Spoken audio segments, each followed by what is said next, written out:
L'INSEP vous présente Sport, expertise et performance. Le sport et la science entretiennent des relations étroites.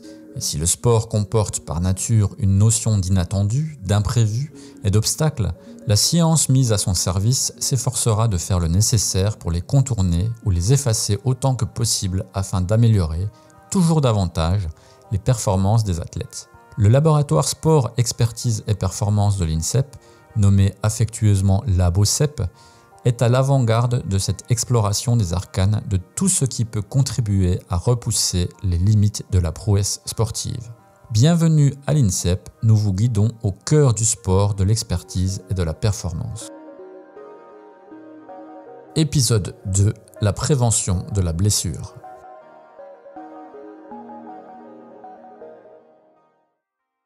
Je reçois Gaël Guilhem, directeur du laboratoire Sport, Expertise et Performance de l'INSEP. Bonjour Gaël. Bonjour Sylvain. Alors on le sait, la blessure c'est une des préoccupations majeures des sportifs de haut niveau, ce qui explique pourquoi on lui porte tellement d'importance à l'INSEP. Et donc Gaël, quels sont les objectifs principaux des travaux de recherche qui sont conduits à l'INSEP sur le thème de la prévention de la blessure ? Oui, tu l'as dit, la blessure c'est absolument pas une question anodine. Aujourd'hui, elle fait partie intégrante de la vie du sportif et on voit à quel point ça mobilise un certain nombre d'acteurs pour essayer de réduire son incidence. Parce qu'il y a des enjeux de santé, il y a des enjeux économiques derrière. Si on prend quelques chiffres pour éclairer le constat que tu faisais, en fait à Rio, si on regarde la quinzaine des Jeux Olympiques, à Rio, l'incidence des blessures a légèrement diminué par rapport aux Olympiades précédentes, mais reste très présente. On a un petit peu moins de 10%, 8% des sportifs sélectionnés ont subi une blessure pendant la quinzaine. Nos travaux récents contribuent à montrer l'importance de la problématique de la blessure, puisque si on considère l'ensemble de l'Olympiade, sur les 4 années de l'Olympiade de Rio, presque 3 Français sur 4 sélectionnés aux Jeux de Rio déclarent avoir été blessés. Et 40% d'entre eux disent avoir connu, pendant la même période, au moins 2 blessures. Mais il y a des données qui interpellent encore plus. Lorsqu'on cumule les temps d'arrêt durant l'Olympiade, 40% des sportifs français qualifiés disent avoir eu des arrêts cumulés supérieurs à 3 mois et un peu plus de 15% ont été arrêtés au moins 6 mois.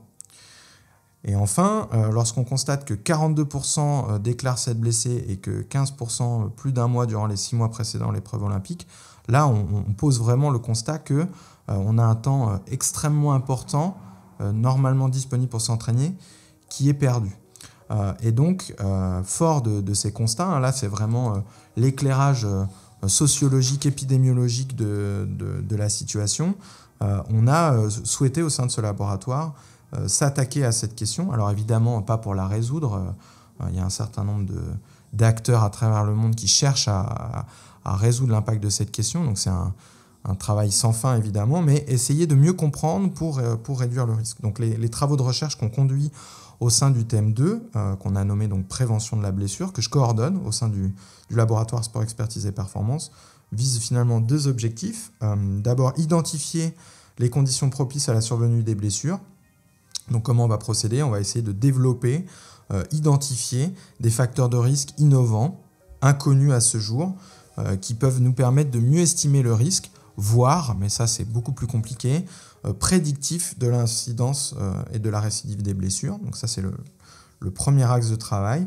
Et le deuxième, ça va être d'évaluer les effets de programme visant à prévenir le risque de blessure, réduire le risque, en optimisant les capacités à supporter des contraintes, mais aussi à essayer de réduire la période d'arrêt et réduire le risque de récidive. Alors évidemment, on ne fait pas ce travail seul, on s'appuie sur un certain nombre d'acteurs qui vont nous aider à mettre en place ces travaux, puisqu'il s'agit d'une composante qui va toucher la santé des sportifs. Alors justement, de quelle manière vous mettez en œuvre ces travaux ? Parce qu'il me semble quand même assez naturel que ça concerne aussi le suivi médical des sportifs. Oui, évidemment. Alors, le développement de ce thème, on ne le réalise pas seul.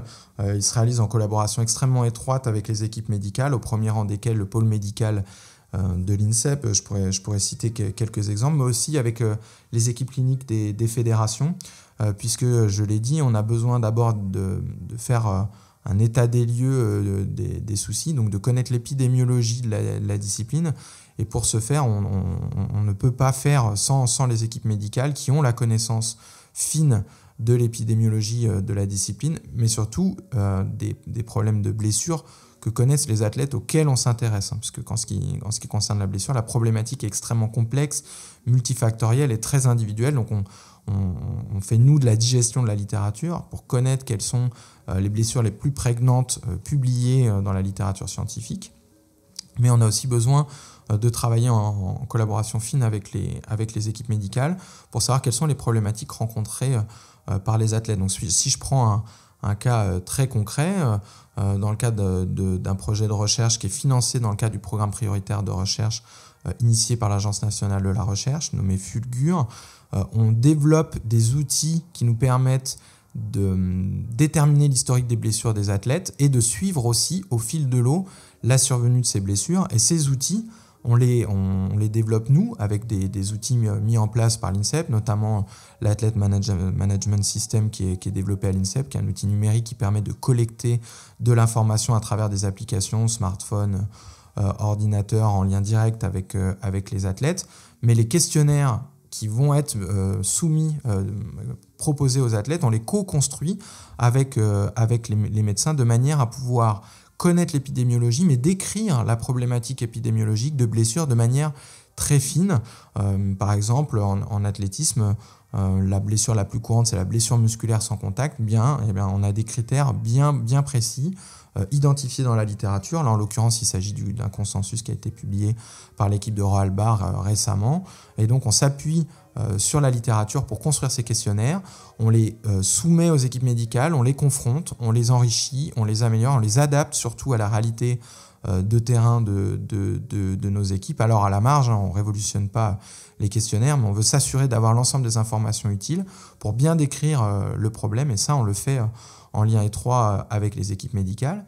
Et puis dans la mise en œuvre du suivi, puisque quand il va falloir connaître nos athlètes, il va bien falloir les évaluer, et bien là, cette fois-ci, on travaille encore une fois avec les équipes médicales pour monter les protocoles d'investigation, mais aussi avec l'unité d'aide à la performance qui réalise, par exemple, en début d'année, ce qu'on appelle des évaluations de profilage. Donc on teste les nouveaux entrants sur un certain nombre d'indicateurs, cette fois-ci plus de terrain, pour bien connaître nos athlètes et identifier des priorités, des points faibles, des asymétries, des déséquilibres, des déficits qu'on aurait tout intérêt à prendre en charge si on veut réduire l'exposition au risque.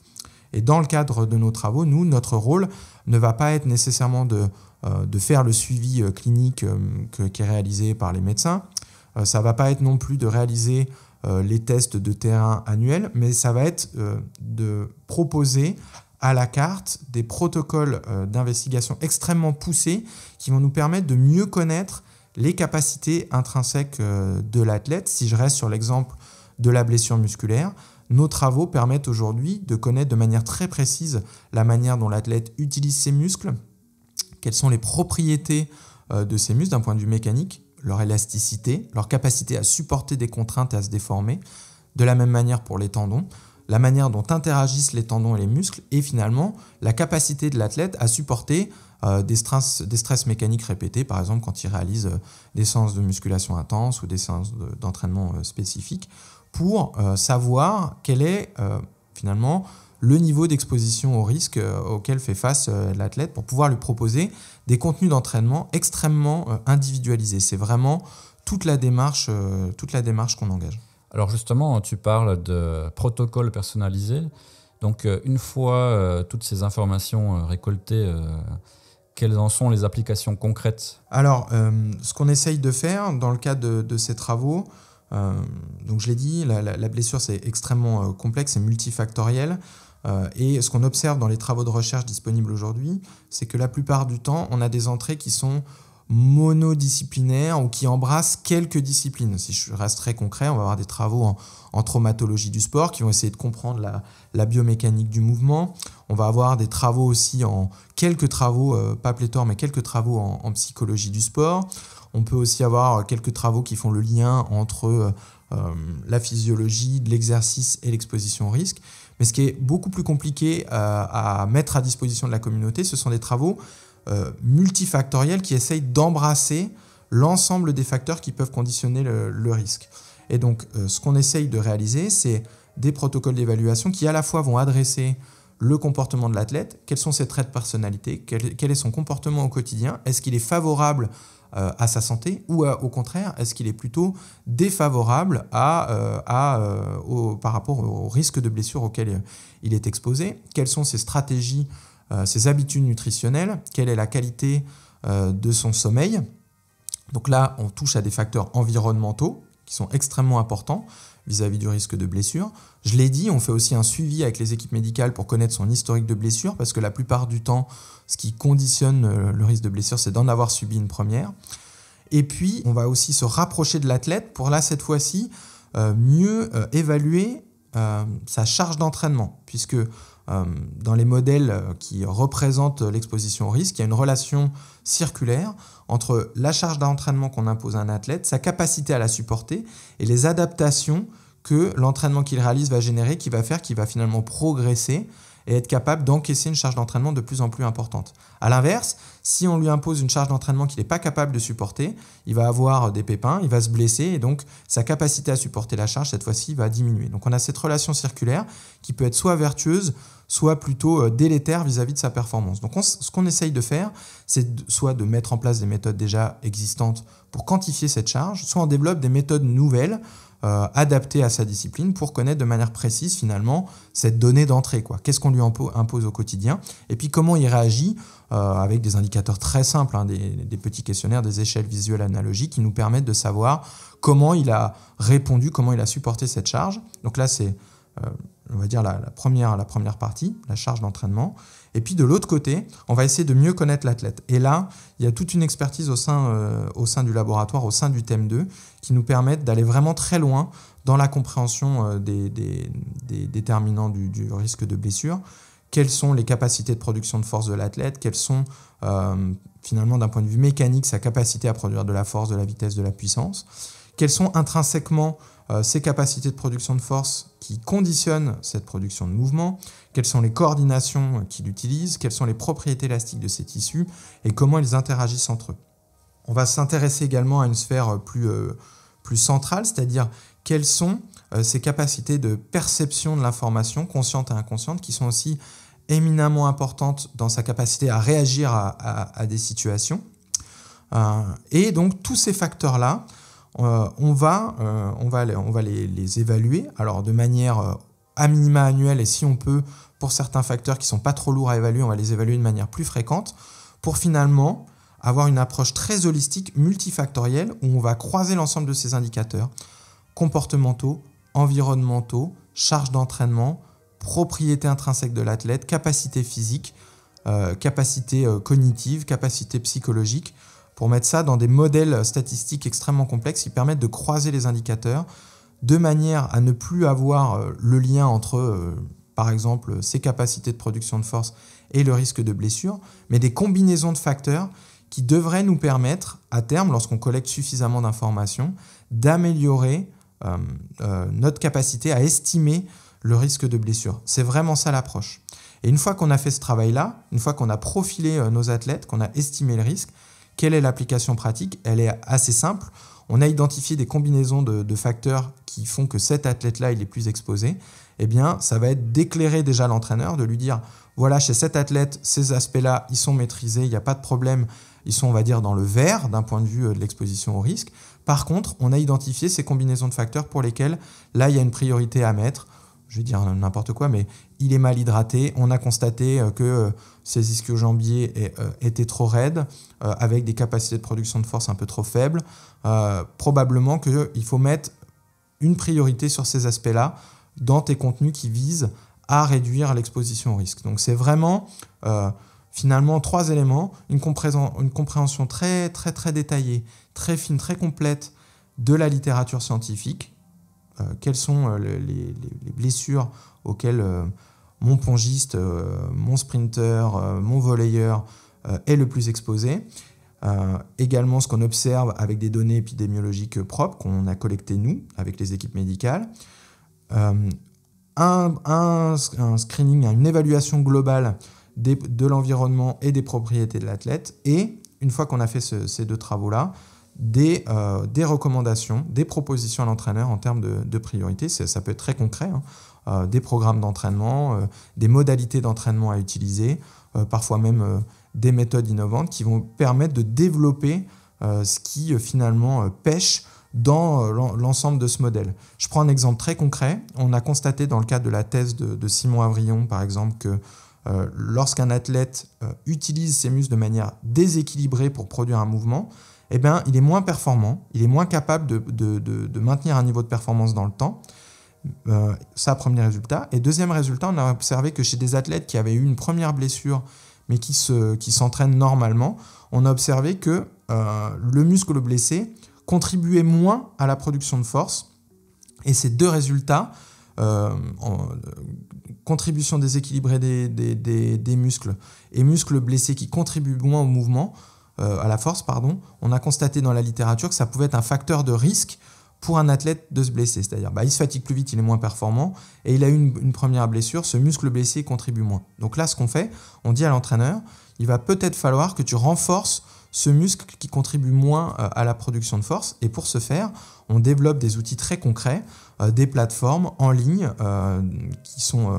auxquelles on peut avoir accès avec un smartphone, qui permettent de savoir, pour développer par exemple la force produite par un des 3 chefs des ischio-jambiers, quelles sont les modalités d'exercice, d'entraînement en musculation qui ciblent ce muscle-là.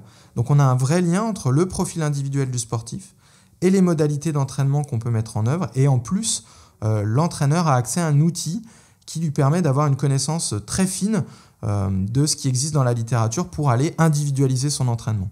Donc tu vois là, Sylvain, on a toute cette chaîne entre connaissance de la littérature, connaissance de l'athlète et mise en œuvre des procédés d'entraînement.